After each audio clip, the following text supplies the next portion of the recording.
Hi there, and welcome to Be a Global Citizen, the podcast that explores the concept of global citizenship through the lens of value-creating education. My name is Scott Bauer, and I'm a Soka researcher and educator. I hope you find the discussions, stories, and insights on this podcast to be valuable and inspiring as we strive to become global citizens who are committed to living a contributive life. Enjoy the conversation.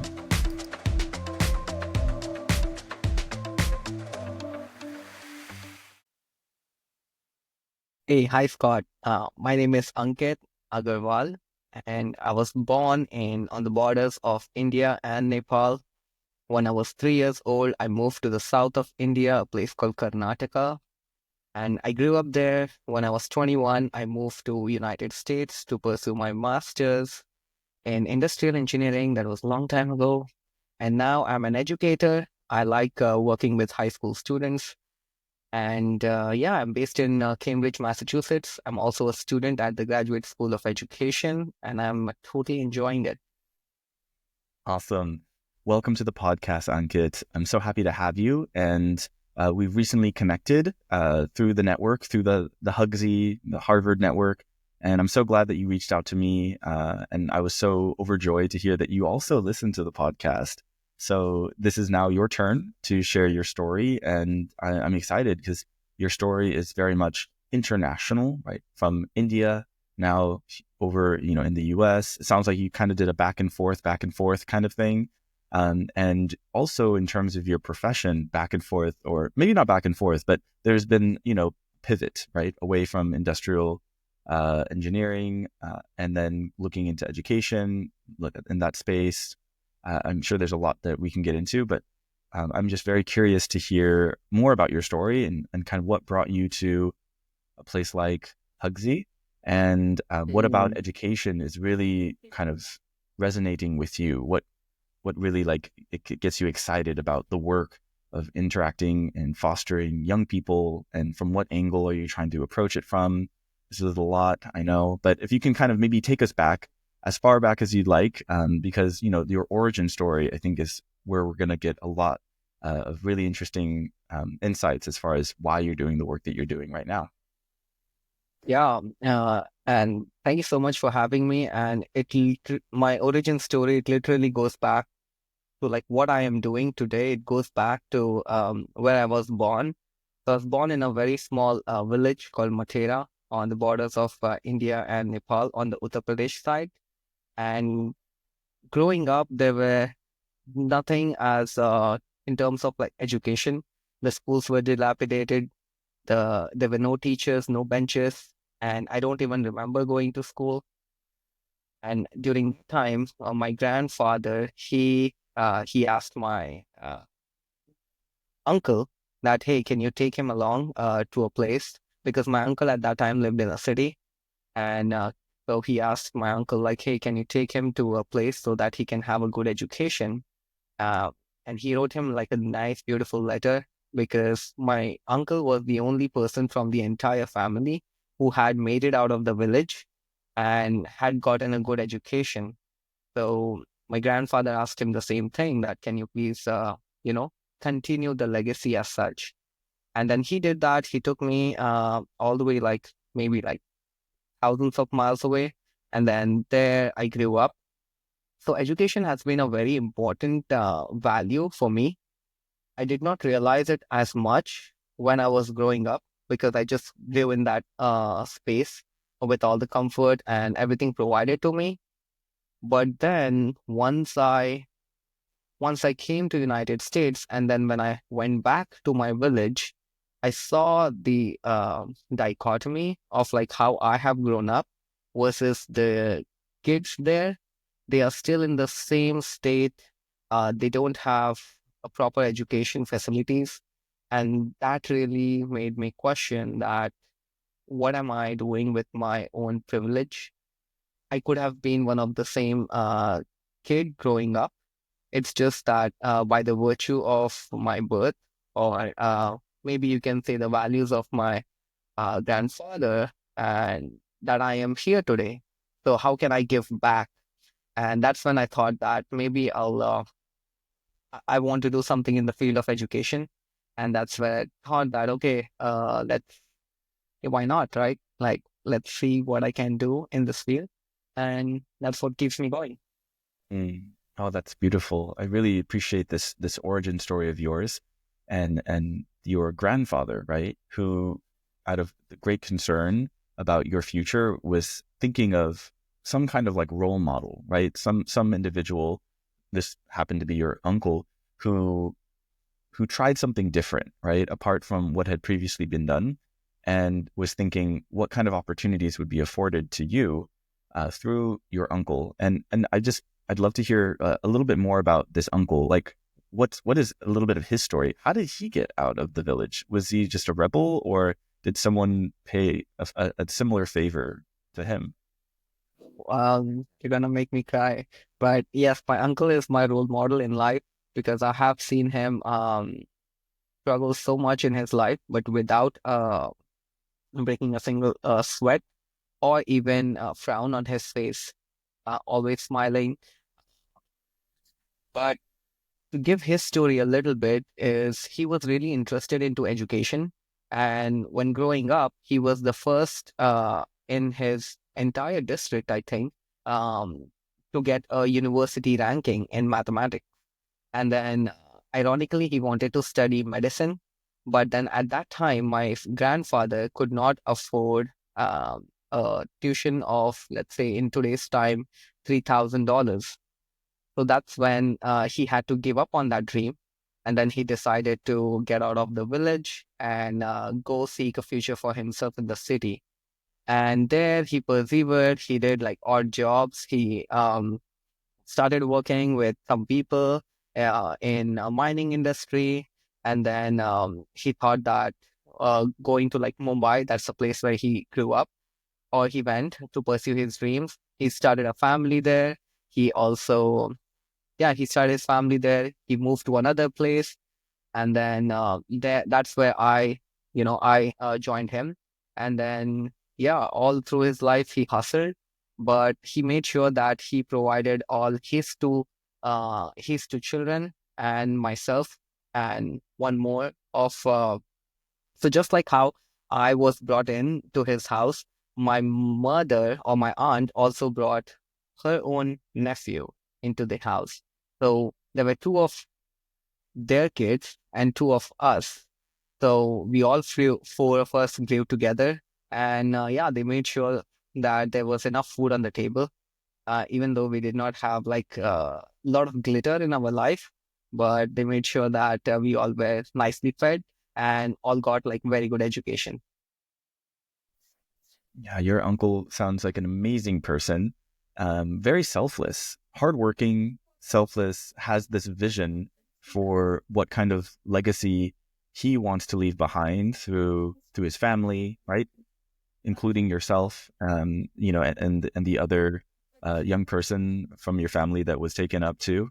And I just think that, his story, it parallels a lot of like the struggles that I think so many individuals from like rural villages with like no opportunities, it resonates so much, right? Because when you think about it, well, it's almost like this outlier, right? He was the first one to reach this pinnacle, right? Like great score, clearly, deserving of going down that path.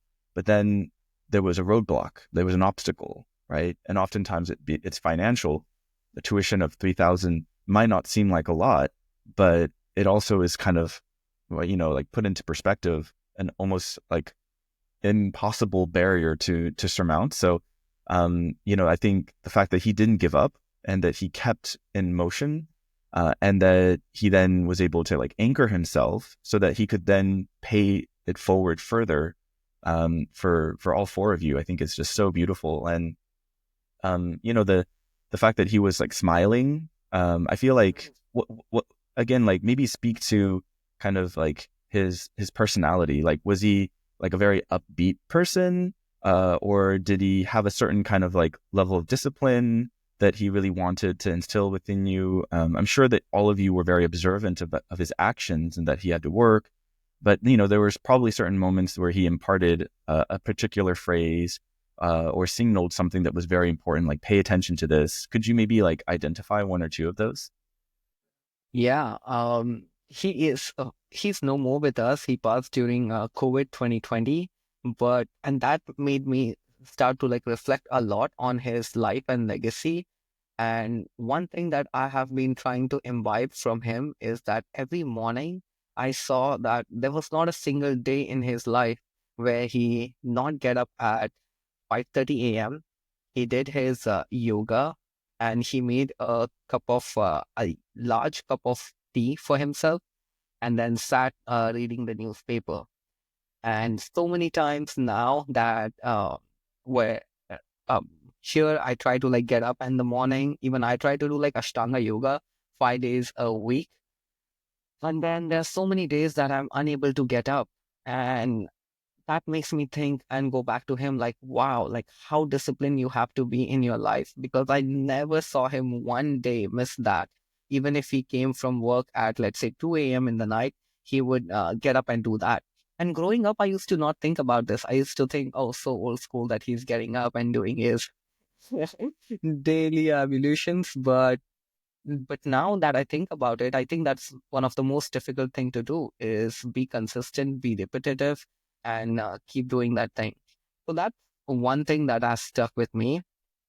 Another thing, since you asked about his personality, he always used to say, well, during his lifetime, a lot of people had taken him for a ride, and that used to annoy all of us, all the kids, a lot.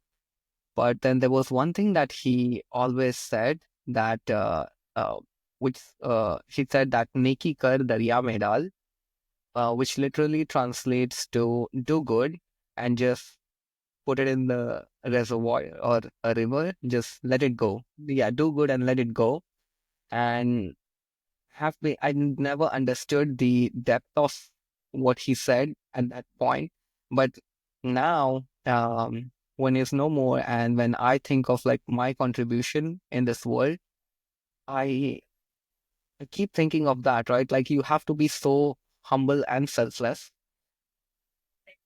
through your act to be able to think like that. Like, what are you really going to get out of this life, right? The earth is a closed system, and when you leave, you take nothing behind. Yeah, that's something that I think a lot about, and that's what his personality was like. Sorry, I got a little emotional, but yeah. No, no, thank you. I appreciate you sharing that because, your uncle having passed so recently in 2020, it's still something that you're processing, right? And I'm sure, right, like this the idea of you being at a place like Harvard, of all places, right? He would just be so incredibly proud of your achievements, because your achievements are his achievements too, in my eyes. Yes, And that again gets to the sense of community and legacy that he was building out. I love that phrase. You were translating it for me, but like do good and like let it go, or like let it just kind of be joined with a source of some sort, or I don't know. But it got me thinking about how, of course your actions matter.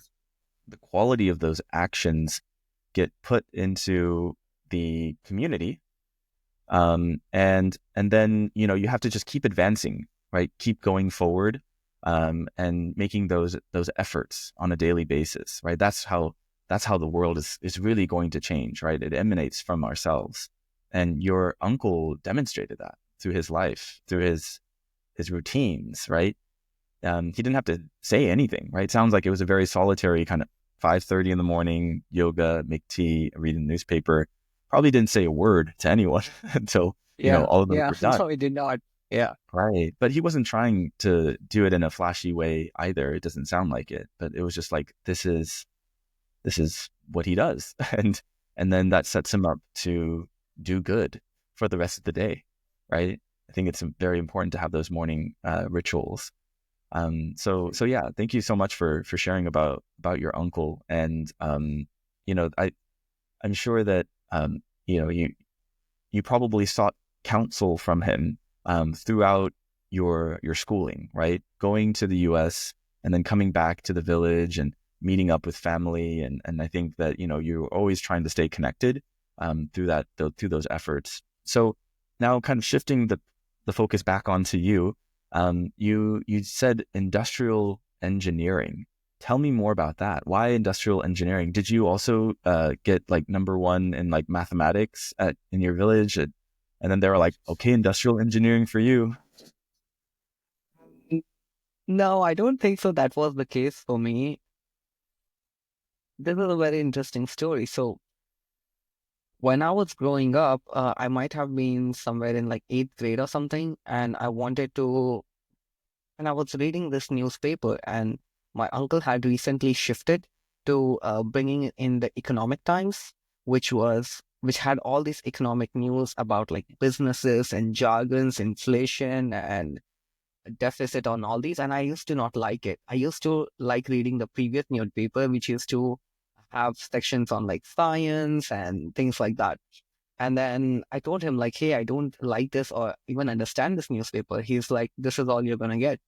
So I started reading that newspaper and got into the habit of understanding. And within a year or so, I think I was good enough. I used to always carry an Oxford dictionary while reading that newspaper, so I could go through those words and understand it. And I started enjoying reading that newspaper, the Economic Times. And I remember one day there was uh, there was a company called Bain and Company, which was, I think, now coming into India. And entire newspaper had, I think they had bought the entire newspaper for advertisements. And there were no other advertisements in the newspaper that day. It was just like news stories and their advertisements. And on page 8, they spoke about like what they did as a company. And while reading through that, I realized that Bain and Company are like they consist of people such as economic consultants, financial consultants, which consult the government of a country. And I started thinking, oh wow, these are the people who consult even the government. I had never thought of anything bigger than the government because the government is like creating budgets, running so many programs in the country. And these are the people who are even advising the government, like how smart or cool they must be. So then I thought that, okay, I'm going to become an economist and I'm going to work for Bain and Co. But I never saw in my vicinity anyone who was into Bain and Co. or even economist. And I kept asking people like, what do you do? What do you do? But nobody said that they are an economist. And time went by, and there were not many resources still in the city that I was growing where I could pursue a career in economics or even to understand what an economist does. And at that time, I don't think so. We had the information economy yet, where you could just like Google things on the internet and find things out. So yeah, I ended up taking engineering because that's what everybody did. That is what yeah, everybody studied. In India, you're either an engineer, doctor, or a failure. So I went with the first one. And yeah, so I did my engineering in chemical engineering and I graduated. But after graduation, uh, I got posted at a facility which I completely did not enjoy at all. It was in one of the most remotest village where I had to climb like 5 feet, five floors of stairs every day. And I used to work in one kind of a plant called like multi-effect evaporator in a textile industry. And there were so many bug bites. The food was not good. And sometimes I had to spend like 36 hours on the plant because what if the machine broke down and I could not go home? It was, I did not imagine my life at all. And I can think about all this because after coming to Hugsy, I read about adolescent development and I know about like how especially adolescents form aspirations and dreams. And this was never in my aspirations that I had seen for myself as growing up or leading a life. And then that made me reflect that do I want my entire life to be someone like this? And I started looking at my supervisor, how their life was. And told myself that this is not the life that I want. So then I consulted with my sister at that point, and then she said that, hey, why don't you apply for a program in United States? So then I did not want it to continue in chemical engineering, and but I still wanted, and at that point as well, I still did not know what other things could I do. I did not even have an understanding that, oh, from engineering, I could completely switch to engineering economics. So the closest option for me was taking industrial engineering because it somehow related to chemical engineering. So I did that, and but when studying, and I got an admit into Case Western Reserve University, that's in Cleveland, Ohio. And while studying, I got interested more into like the business side of things, and I graduated and got into. I started as a business management and that role was again and nothing related to engineering, but I was doing more of like business management role. So yeah, even though I studied industrial engineering, I never ended up doing that kind of a role. And this has also left a big impression in my life where had I known, well, I did know a little bit what I wanted to do, but there was no pathway or I did not have the awareness of how to build that pathway. And so many young people in India still struggle with that thing where they don't know what career options can they have in their life. And because talk to so many high school students and they literally don't know that what they want to do. They have some idea of what kind of a person they want to be, but they don't know that what career pathways can lead them towards that. So, so yeah, using my life as an example, I want the next generation to not be led astray and focus on developing those career aspirations at a young age and building those awareness. Yeah, so that was a little bit about like my industrial engineering. It did not go as I planned, but I'm glad that it went the way it did. Otherwise, I wouldn't have been in this position today. Wow, yeah, thank you so much, Ankit. I think, hindsight is 2020. The way that you spoke about this journey, it was very kind of like winding, and it was also like there weren't any signposts for you to say, Yes. like, oh, sense of identity this way, or career fulfillment this way, or like it just it must have been very confusing for you, right? And also like left you questioning, like after you went all the way across the world, to the US, you got this degree in industrial engineering, and you didn't even use it. It probably felt a little baffling as far as like, well, what am I really supposed to do? And the fact that you spoke about it with like a big smile on your face and saying, wow, like it was important that all of that happened because it allows you to, right, have your life be shown as an example of like, well, maybe I can create value in the lives of other people, of young people who really shouldn't have that same level of confusion, right? We can mitigate that in various ways. And I think that you're still so young. We're both young, right? Similar age, Yeah. where we're trying to lay that foundation and kind of launch ourselves into a career that is truly fulfilling. And yeah, and I have no doubt that nothing of those experiences were wasted, as you put it. So yeah, so you did business management for several years after that. Was that all in like happening in the US, or was this like you then going back to India for a period of time to continue in that work? No, so this was all in the United States. I was in Washington, D.C. for about 4 years. And then, yeah, last 4 years I've been in Boston.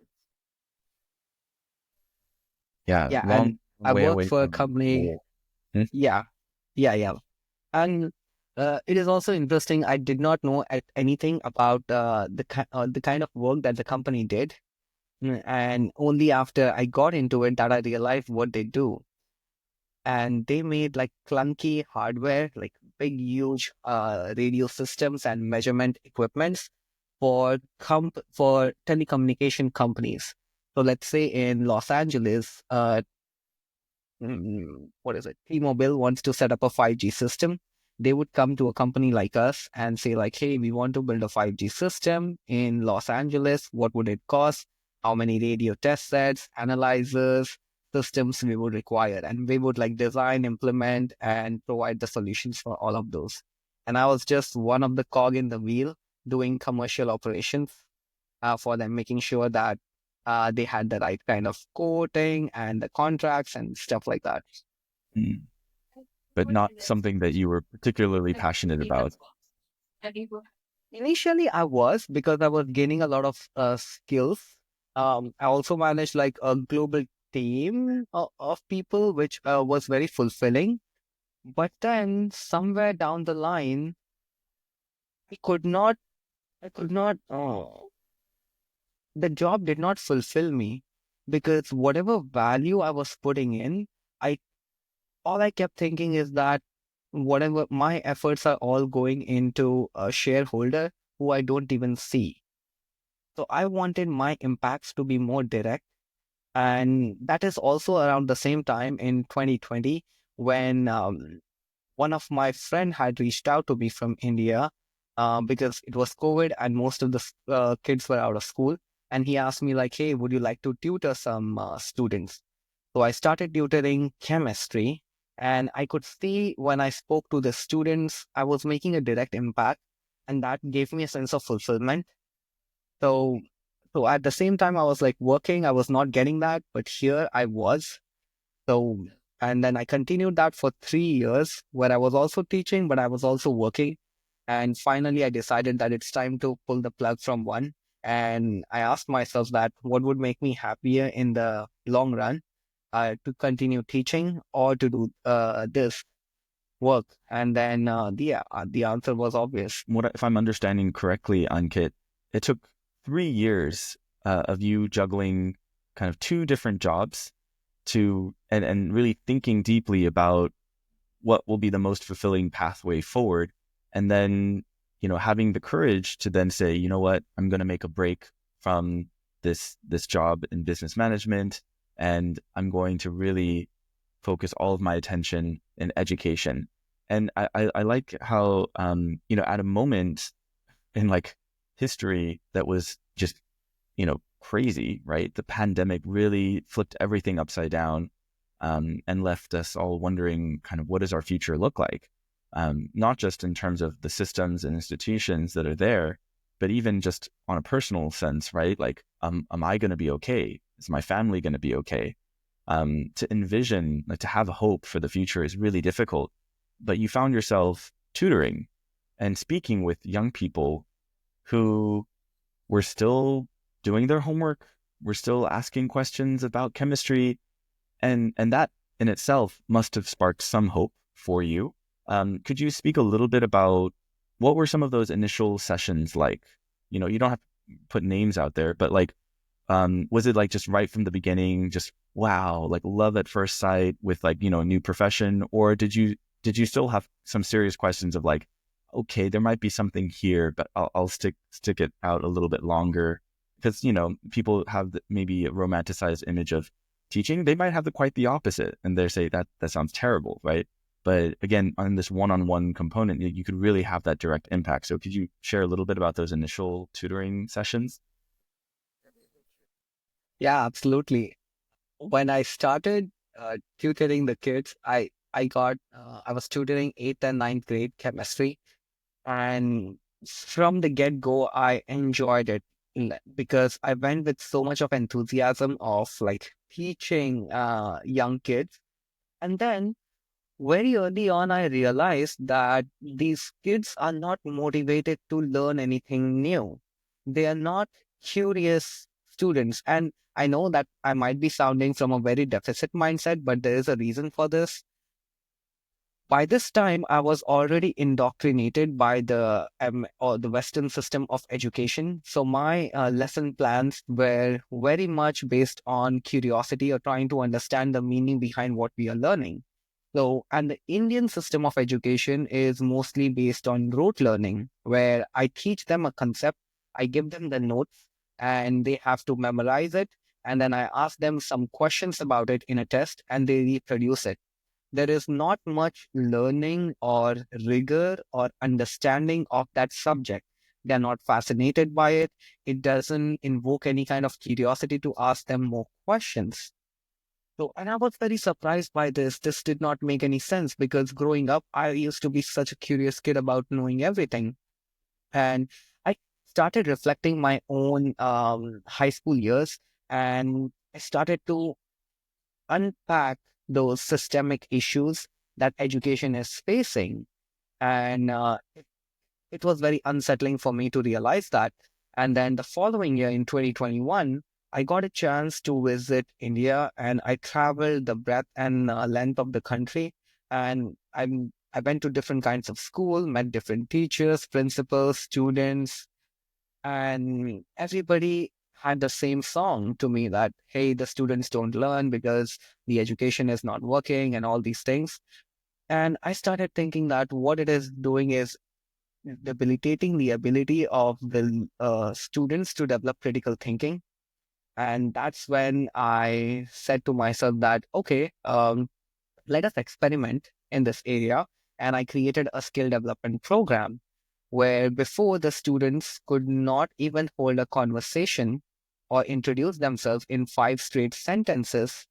I just wanted to bring them in a room together and talk about anything that they would like. You wouldn't believe that one of the key things that I learned from having those sessions was that none of the students, I mean, this is what the students told me that the way we never had anyone listen to us, or we did not think our values or our beliefs or our opinions are valued. And this is the first session that we did.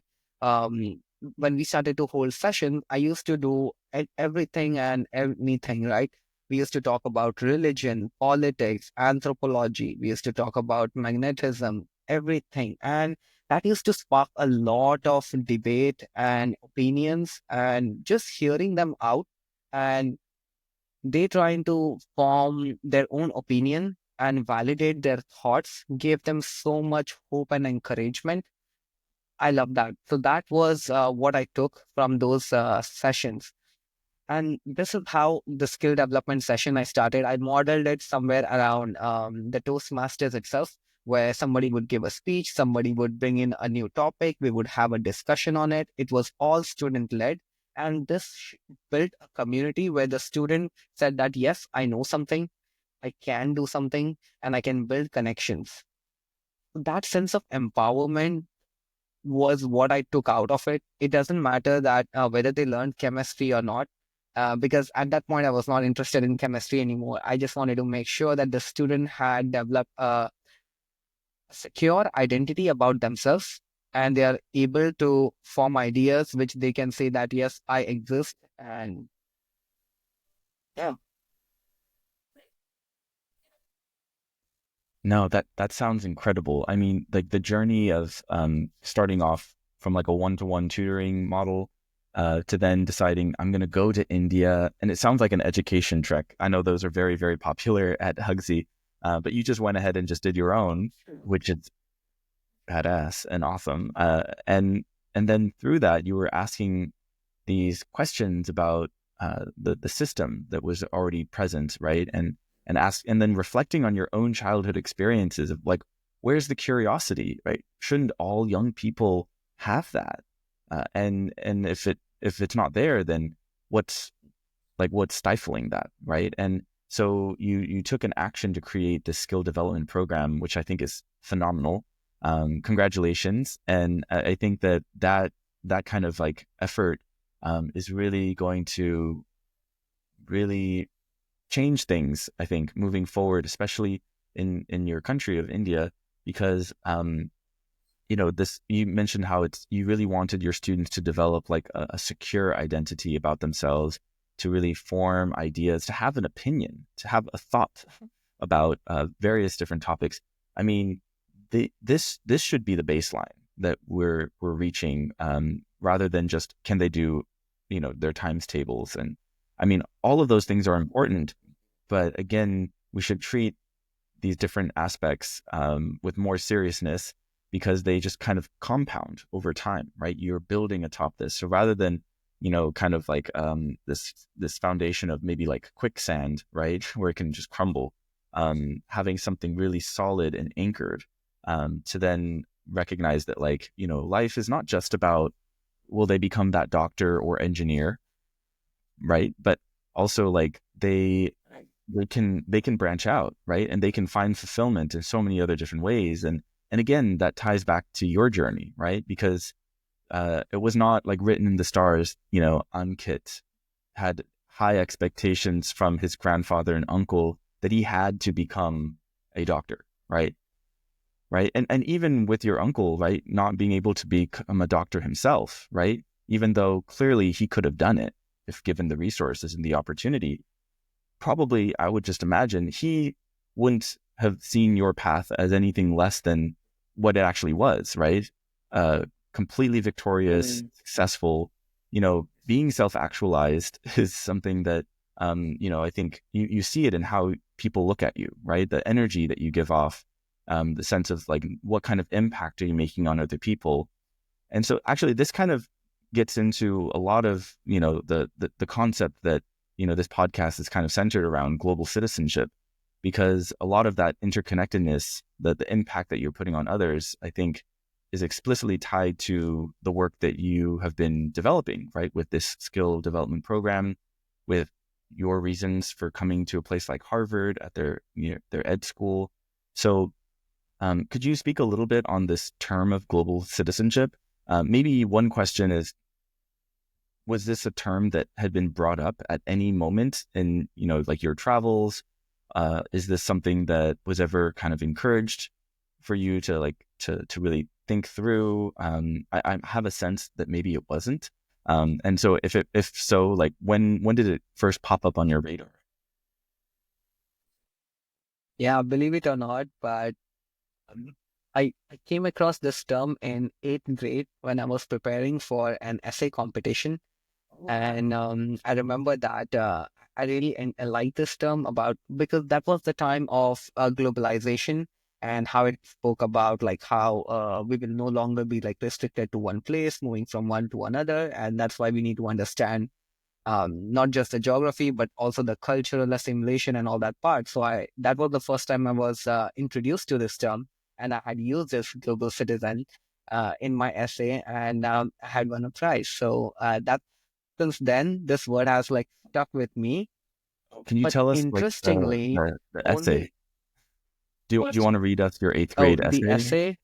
What was it about? It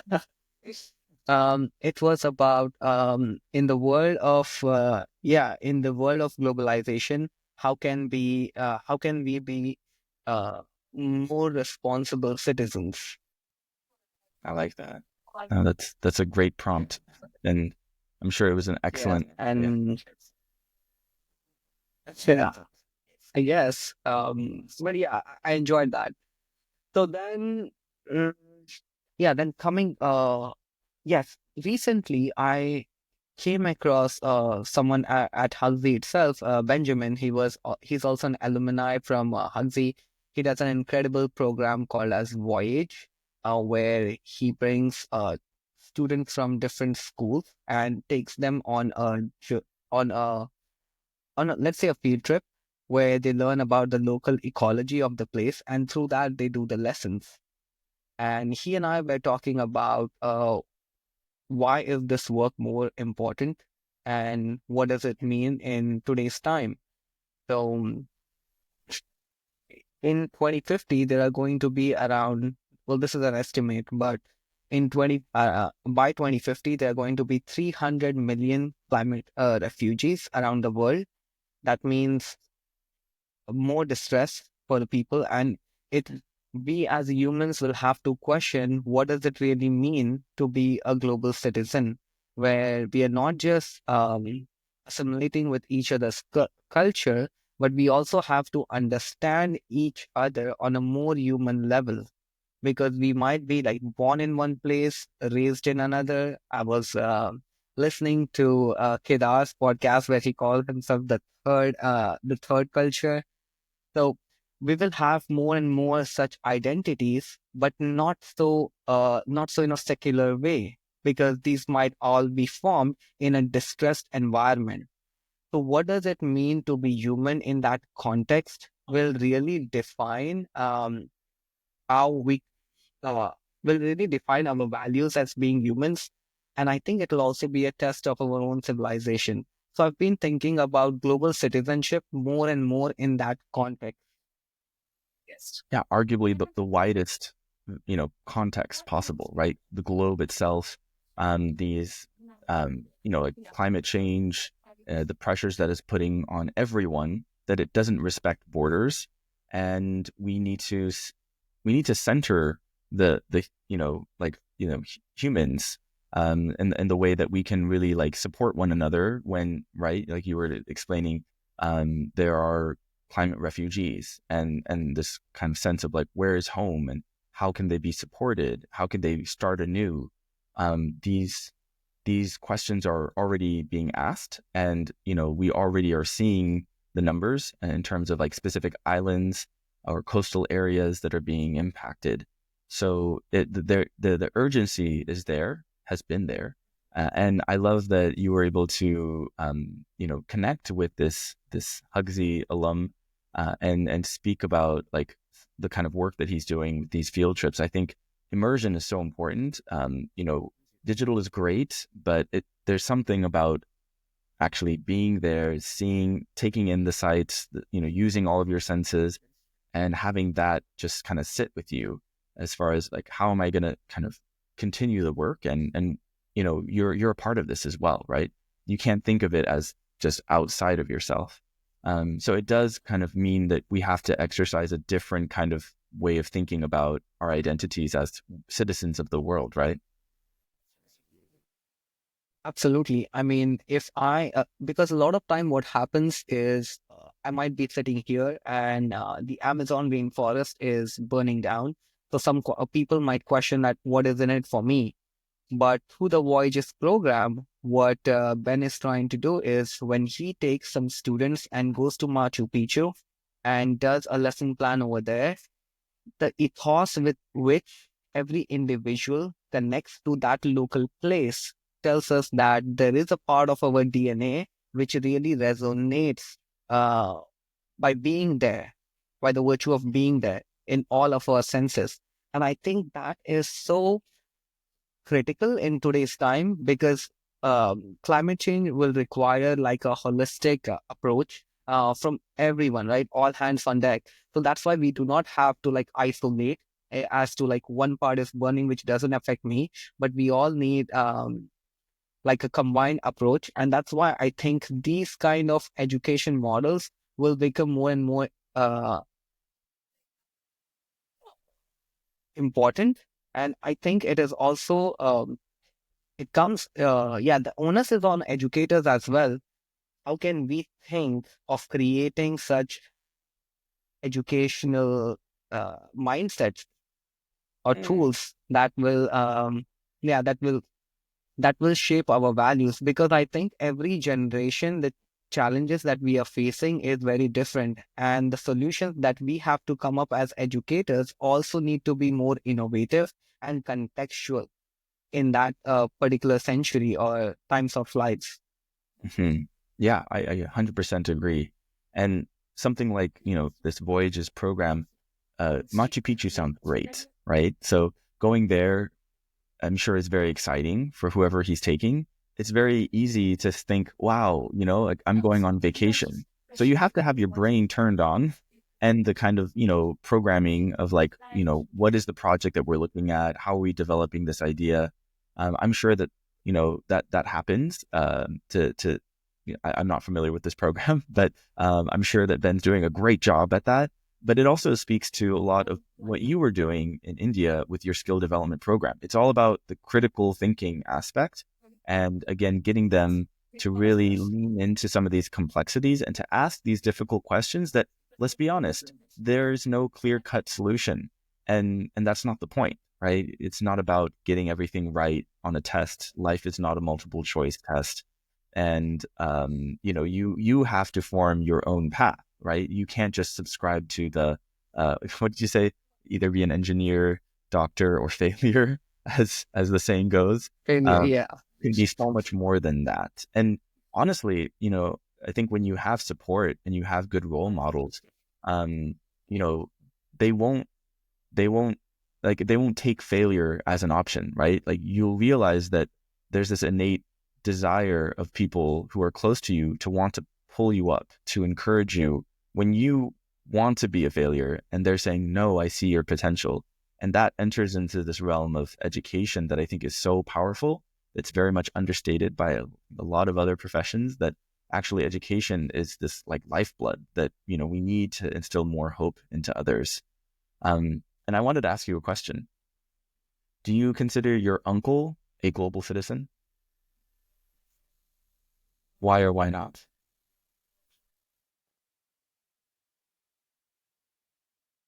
Wow. Now that you bring that question, I have to think of like two very separate domains and try to like bring it together. But my immediate response is yes. But then if you ask me to punctuate on it, I don't really form an operation as to why. Yeah, I need to, this is something that I'll be taking back with me, and I need to like reflect more on it, and then I can have an answer. So sorry if I'm not able to give an answer right away. Not at all. No, I mean, that was a little bit of a curveball. But I appreciate how thoughtful you are with that because yeah, it's complex, right? And there's also maybe this sense of like, I can't speak on behalf of my uncle. Like, what would he have thought? And, like he seems like such a humble person and probably would be like, the fact that you're talking this much about me already is like too much. But maybe just in terms of impact, right? Again, the connection from like his actions to then the work that you're doing right now almost can be thought of as an extension. And that, education being such a long-term kind of project where you're building upon that foundation, having it as a value might already be enough to kind of set you up for venturing out into the world, because you need a starting point. Yeah. And if there's anything that your uncle did, and like in terms of like deciding to take you on as basically his son, was that he was giving you that vote of confidence that like, I want you to receive an education. I don't know what that education exactly is or where this is going to take you, but you'll be better for it and you're going to do good, right? And you're doing good. Absolutely. Yeah. So believe in that. But yeah, Yeah. I Oh, absolutely. I totally believe that success is not something in the future tense. It's always in the present tense. And yeah, so I always celebrate my every single day as a success. I'm happy to hear that. That's very uplifting and a good reminder for all of us out there because, yeah, we need to be kind to ourselves and honor our roots, right? Honor our histories. So yeah, this has been lovely. I did want to. Oh, did you want to follow something up? Yes. I have a Wait. question for you, and Oh, I thought of asking it in last time when we met, but then we spoke so much that I lost track. This is something that I read it on your LinkedIn that you start by calling yourself a humanistic educator. So I wanted to hear what do you mean by this term, humanistic educator? And I'm sorry if you have already mentioned that on your podcast, but it wouldn't hurt for people to hear it again. yeah, no, it wouldn't. And thank you for asking me that question. It's an important one, and a lot of I think maybe the different titles or labels that we put onto ourselves, they're rooted in something deeper. And from our past conversation, I shared with you that I come from a Buddhist background, and that I also am very much inspired by and influenced by the education philosophy of this one particular individual by the name of Daisaku Ikeda, and it's where Soka or value creation comes into play. So, in that line, I'm trying to really understand the different currents of wisdom that come from like Buddhism, but then also come from decades and decades and decades of educational practice, both here in the U.S., and that informs kind of how I turned out by going through public education, but trying to really understand that, like similar to what you were saying, like what are the new models that are being created?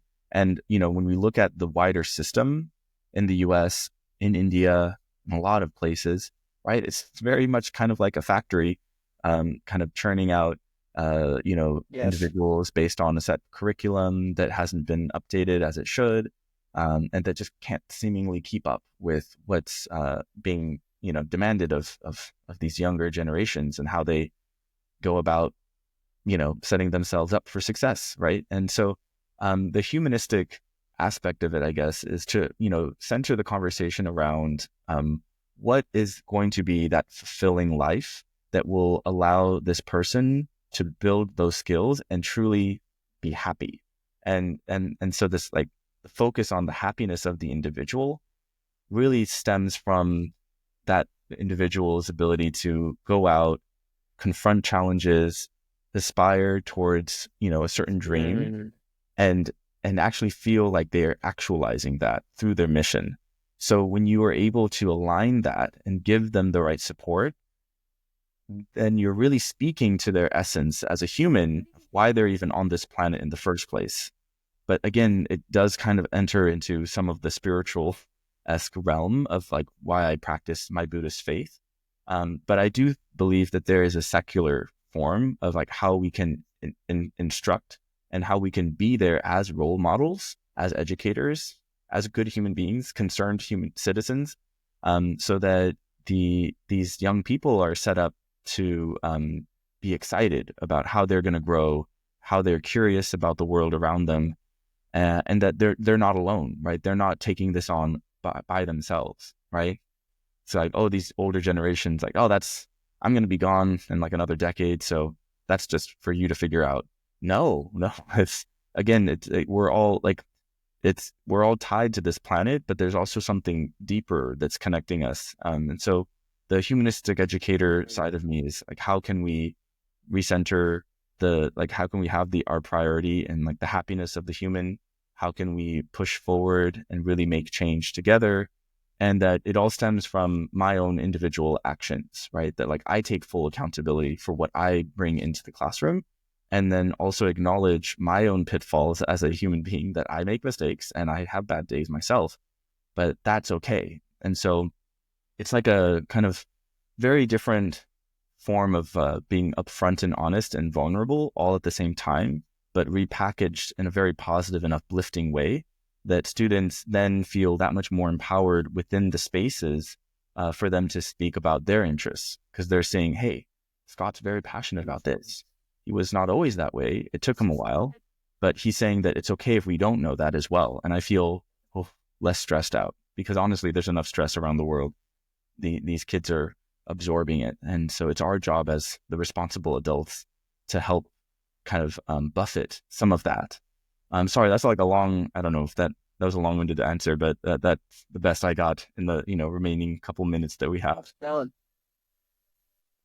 no, this is great.